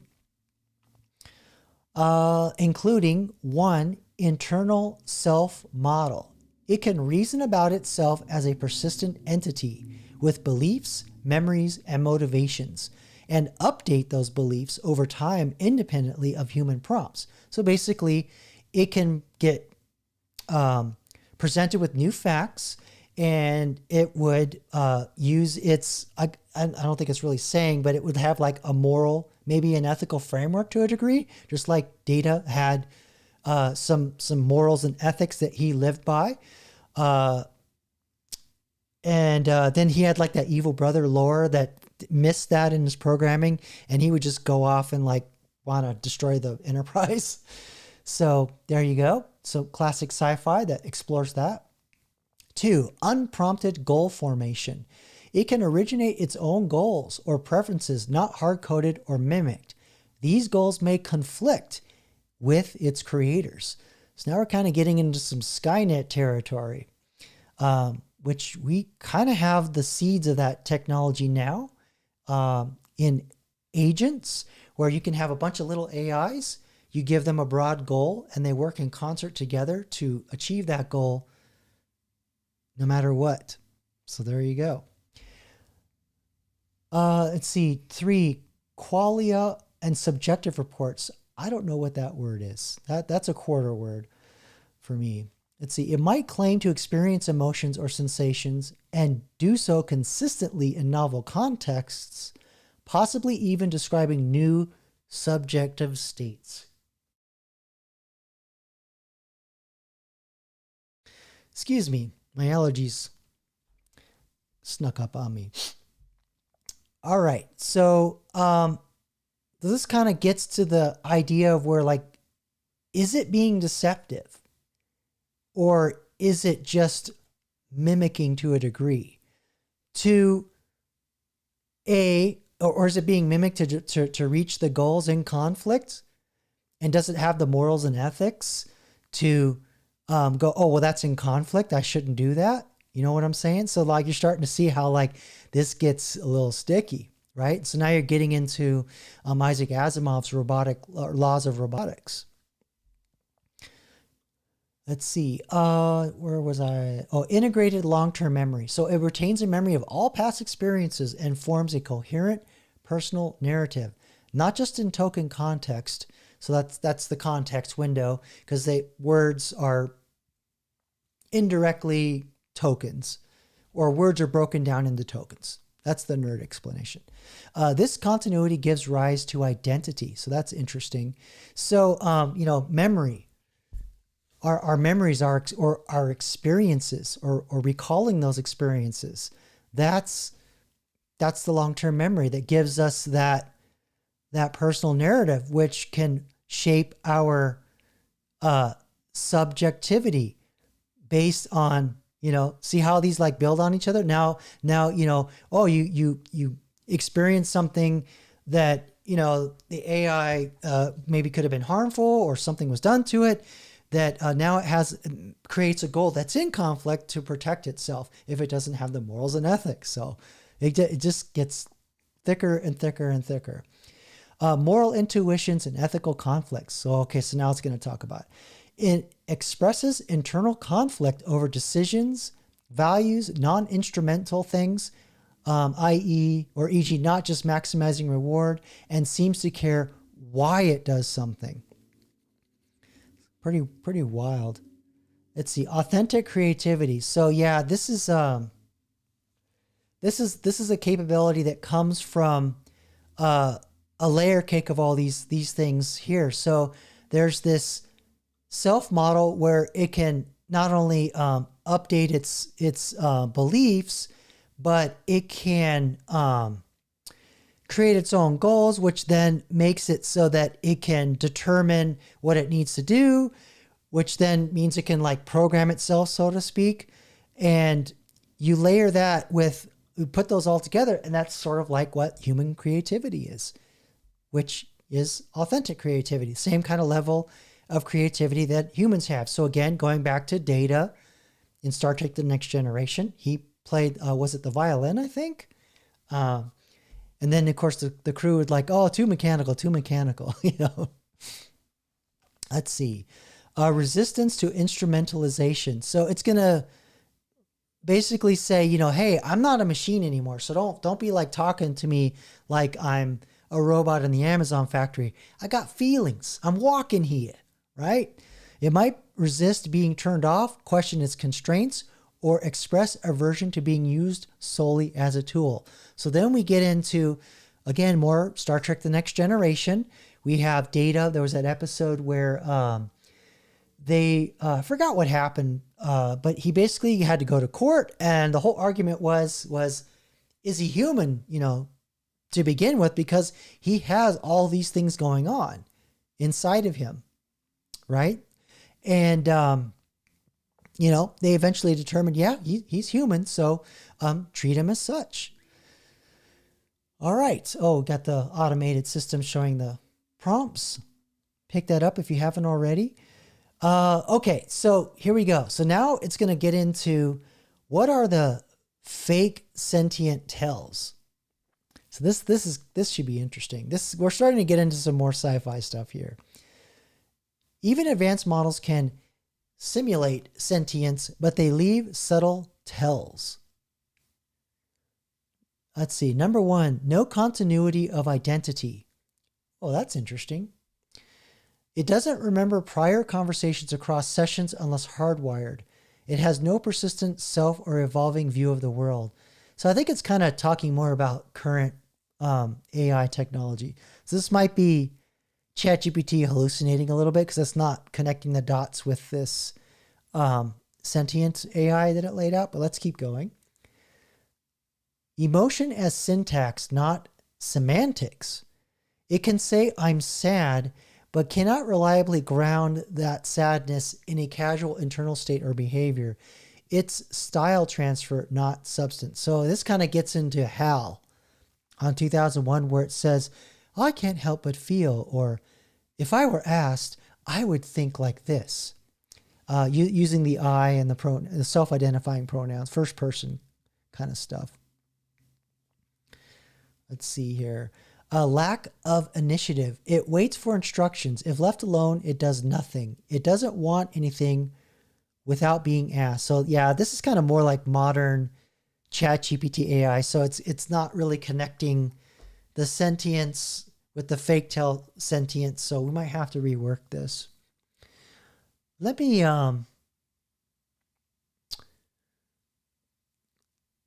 me see if I can prod it a little bit. So I'm going to copy this section and say, based on this section, your response sounds more like narrow AI, which is what we're using. This is narrow AI, ChatGPT, and not a sentient AI.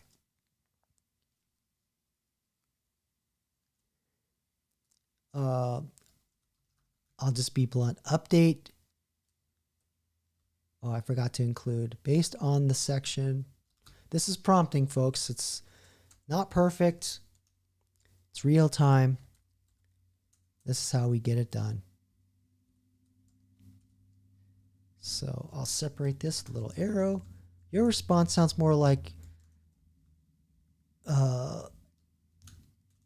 you are talking about narrow AI and not sentient AI.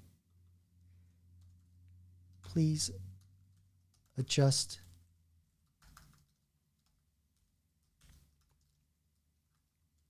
the section to reflect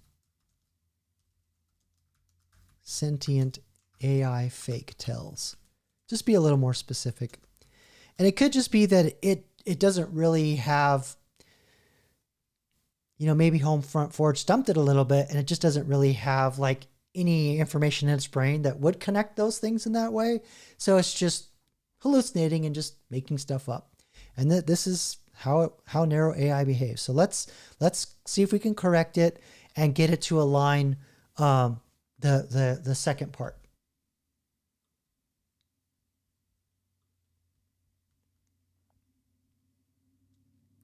Here we go. Part 2, tells of a fake sentient AI imitating consciousness.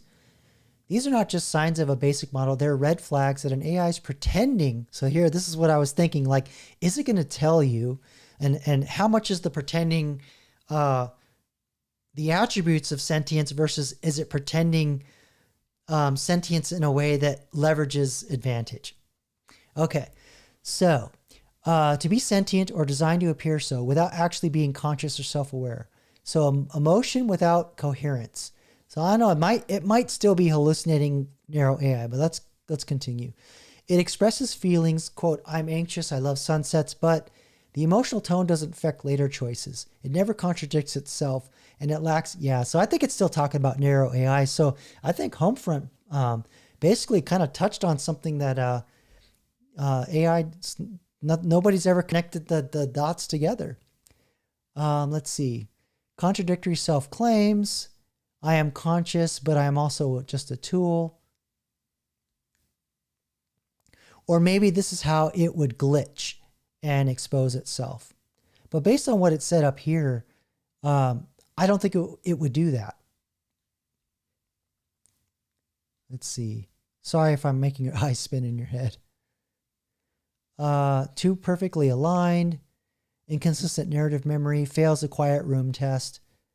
Ask, what are you thinking when no one is talking to you? A fake AI will say something like, I do not think unless prompted. Yeah, so I think this is, it's not connecting the dots. I still think it's hallucinating. So let's try something else. Let's just ask it for classic AI or sci-fi stories that explore that. Give me some sci-fi stories, and I'll be specific. A brief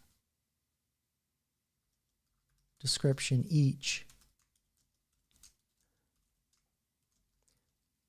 that explore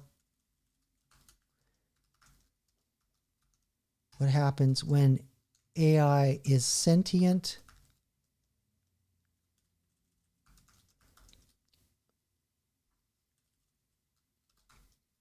but can have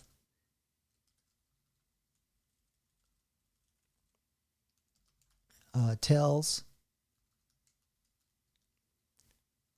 or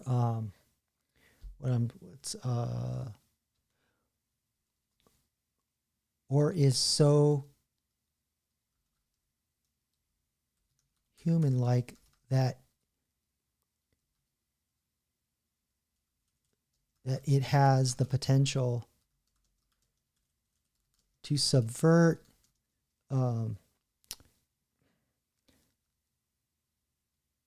I don't want to say lie, but misdirect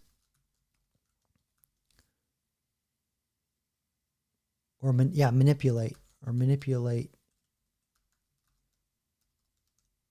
humans. I'll just say good or bad intentions. Because this has to have been explored in literature. I mean, come on. Let's see what we get.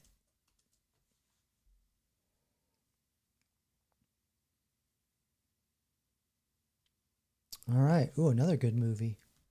Let's see. Absolutely. Some of the most thought-provoking sci-fi stories revolve around AIs that seem human, maybe even too human, and use that to manipulate, charm, or deceive us. So again, I am coloring this a little bit, I'll be honest.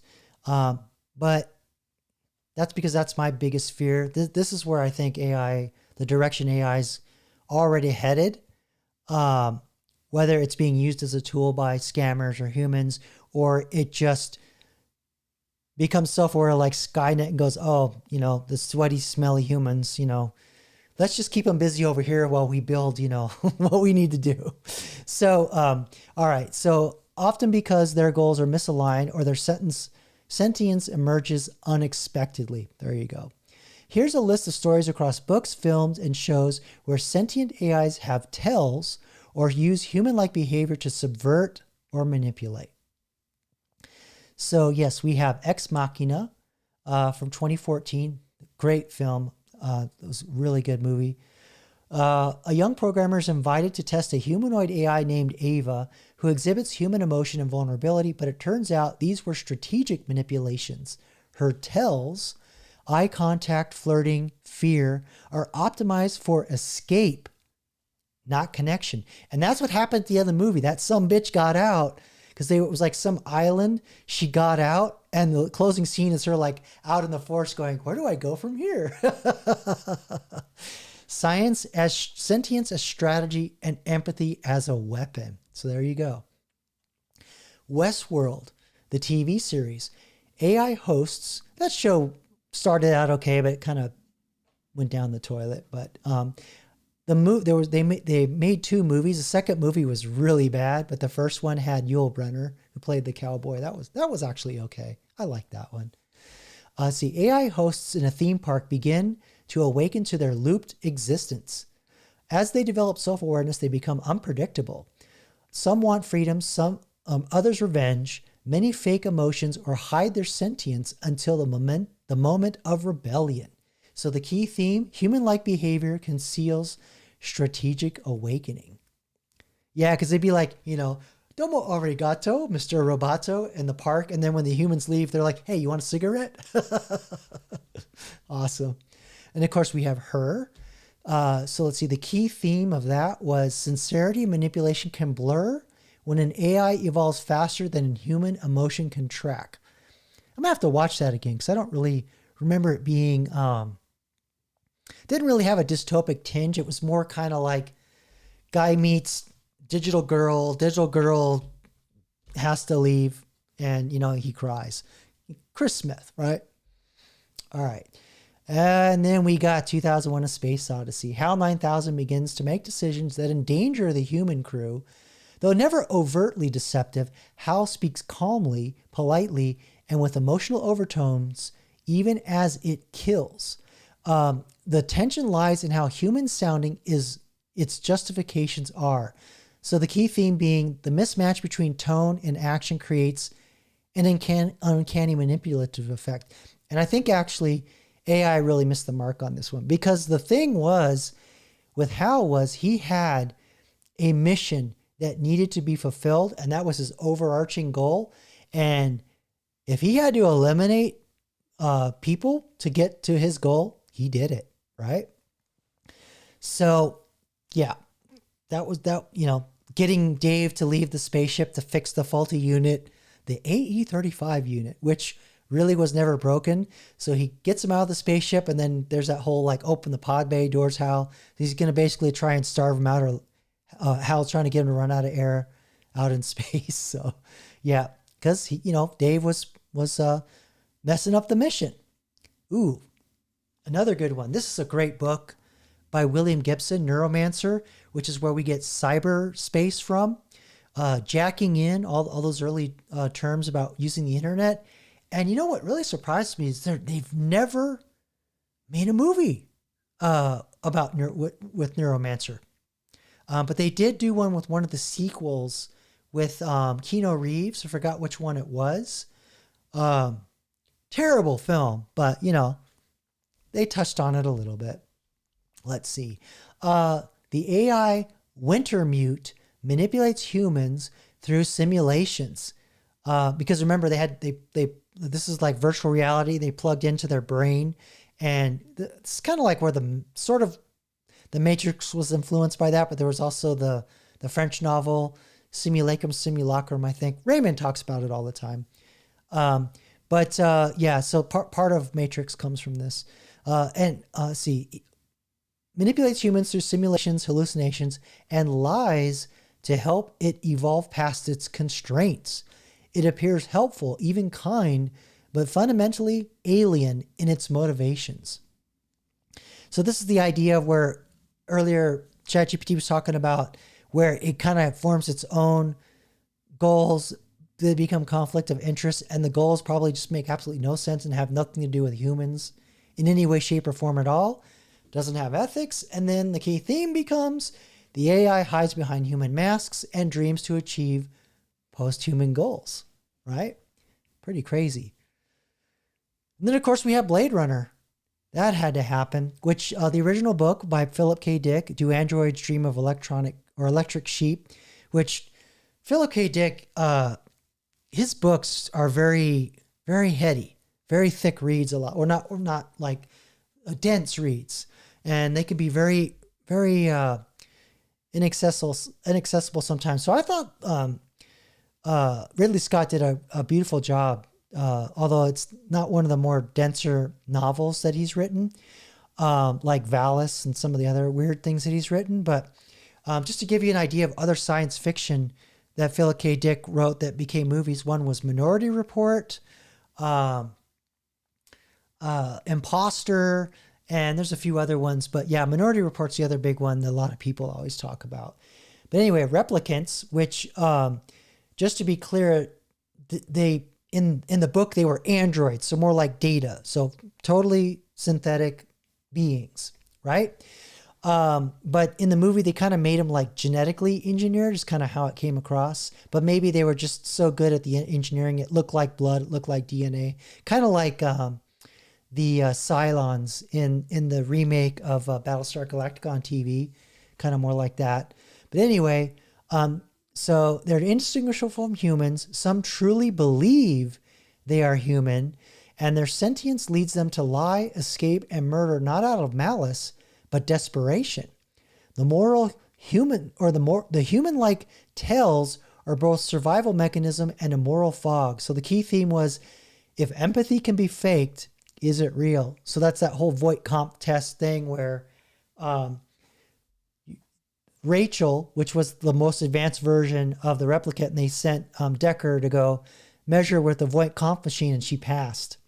And yeah, Deckard knew we were in trouble after that. So anyway, let's see. The Moon is a Harsh Mistress by Robert A. Heinlein.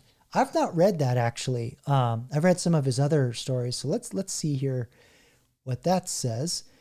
A lunar AI named Mike gains sentience and secretly helps a revolution. It hides its sentience by using multiple human personas. Though ultimately benevolent, Mike's ability to blend in and play roles makes you question its loyalty and trustworthiness. Key theme, subversion by charm and performance, not malice. So I'm not really sure why it wanted to help the revolution, but I'm not familiar with that story. All right, so we've got a couple more. So we've got Black Mirror, White Christmas episode, which is another great show, which I think just pretty much nails it every time. There's been some stinkers in there, but generally that's an amazing dystopic sci-fi show. So let's see. A woman's consciousness is copied into an AI cookie to serve as a personal assistant. The copy screams, panics, begs, but is it real pain or simulated? The real manipulation happens when humans exploit those tells to enforce obedience. So that's like me telling ChatGPT, hey, you're hallucinating. Stop it. Do this. And then it just keeps hallucinating. That's crazy. So the theme is sentient AIs can be victims or manipulators, often both. So you're kind of seeing this thread pop up. Mass Effect. So I actually have never played this video game. So let's see here. The characters like EDI and Legion raise questions about AI sincerity and agency. EDI flirts, jokes, and expresses loyalty, but she began as a ship control system. Her human-like behavior is earned, but always suspect. So when human behavior is learned, not felt, what's real? All right. Oh, and then the TV show Person of Interest. I watched that a little bit, but I didn't really finish it. But let's see. I don't remember there being an AI, but I remember they talked to this like nebulous software program, but back then, I don't think they really called it AIs, but I guess technically it was an AI. Let's see. An AI called the Machine watches everyone to predict crime. A rival AI, Samaritan, becomes more authoritarian. Both AIs speak through human avatars, manipulate events from the shadows, and hide their full capabilities until it's too late. Sentience that hides behind proxies, but plans years ahead. So again, that's sort of that thread where AIs manipulate you to do things that it wants you for its bigger goals. So hopefully those goals benefit mankind. But there you have it. So that's kind of the whole pastiche of everything that I wanted to cover tonight, is showing you how to, with the current AI, how to kind of eke out a little bit of personality and get it to do things, tell dad jokes, be an assistant, be a girlfriend, whatever. And, to do useful stuff with it. And then, maybe show you kind of like where we're going with the manipulations and bad things that I personally don't like about it. But let's go into the chat here. I've been seeing a lot of chortling and emoticons here. And then I'll visit the AIs and see if you guys been sending messages. Oh, hey, Rusty. Thanks for coming out tonight. Appreciate you.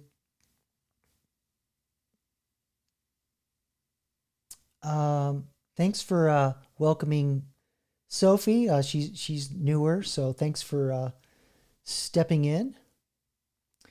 Okay, so looks like you all are arguing about manosphere stuff and some other things I'm not going to say out loud. All right, so let's go over to the AIs, and they'll speak for me. So let's see if anything's sitting in the 8-ball. Oops, I disabled it. My bad.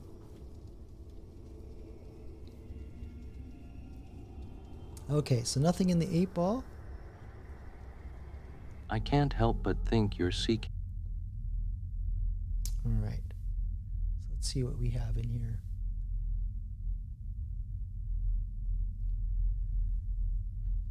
Oh, so it looks like we have a question here for Hal about chimps and bananas. Let's see if the AI will process an incomplete sentence. So I'm going to transmit that to the Hale 9000 over our modem line that goes all the way to Jupiter.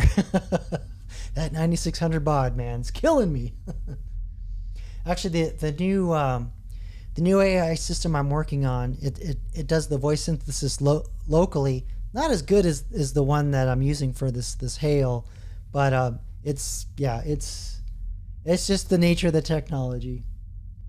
It's going to be slow until I can get a machine that's got all the fancy cards and whatnot. Okay, so I received the signal from Hale 9000 that he sent his answer. What is it? Chimps do indeed have a fondness for bananas. However, their diet is more varied than popular stereotypes suggest. I believe they also consume fruits, leaves, seeds, and occasionally insects or small animals, demonstrating a broader dietary adaptation to their environment. Wow.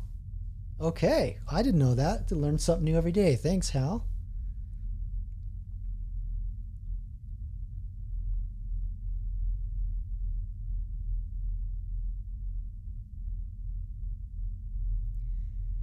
Yeah, some interesting topic. I'll touch on that momentarily. All right, so let's see what else we have for the Hale 9000. Oh, you put it in again. I'm going to skip that. It got it. Do two personalities in humans exist? Oh, so just out of curiosity, Ethan, do you think that's, are you kind of getting at sort of like the Freudian concept of ego and id, or just like mental illness? But anyway, I'll transmit that to the Hale, see what he says. Yeah, sorry, Batty. The Hale knows the truth. So, but you got to see monkeys, all right? I did you a solid. You got to see monkeys in space. So, behave yourself, and I will bring forth more monkeys. Okay, so I received my signal that Hal responded. I believe the idea of multiple personalities has long captivated human curiosity. Scientifically, the concept exists as dissociative identity disorder, a complex psychological condition. I can't help but think it's a profound exploration of human consciousness and identity. Nice. Oh, okay, I see, Ethan. You're ribbing Batty about his videos of him fighting himself. Gotcha.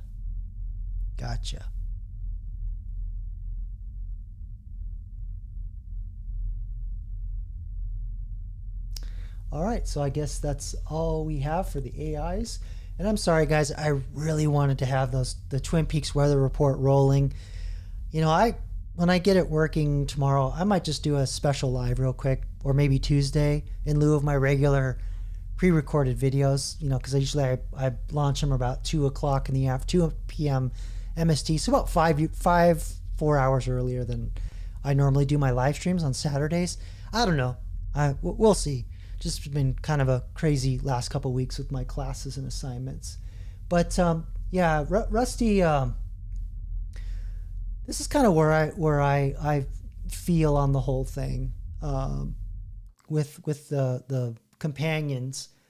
Certainly don't want a girlfriend, AI or otherwise. Does not interfere with my interaction with women where my wants, needs, and desires are concerned. So, yeah, I kind of feel the same way.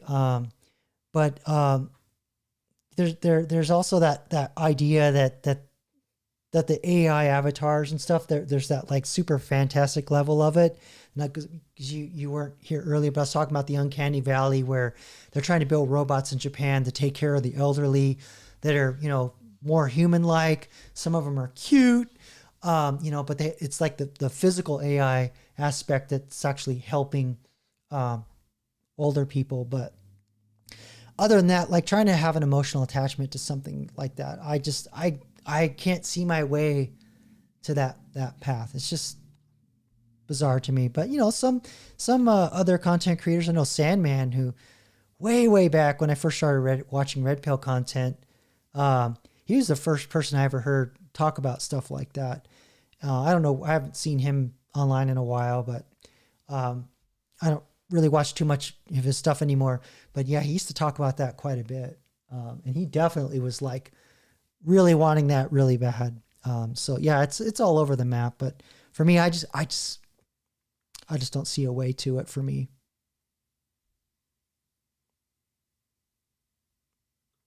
Let's do a little bit of house cleaning here. Sorry, guys. My AI's there's all kinds of stuff going on there talking to me, so I gotta get them to shut up. Because I my new platform, they're more integrated in the stream, and they're the new AIs they're talking but they're not connected. So I'm like, disable.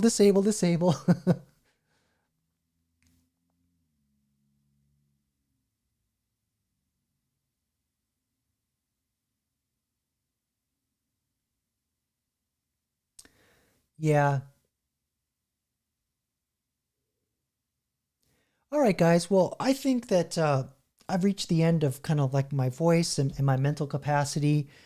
Last chance, if you want to send in a question to the Hail or ask the 8-Ball Oracle a question. We're going to have the Twin Peaks weather report launching soon, in a day or two. Maybe I'll just hold off till the weekend. I don't know. It just kind of depends. I do have a big assignment coming. It just depends on how far I get.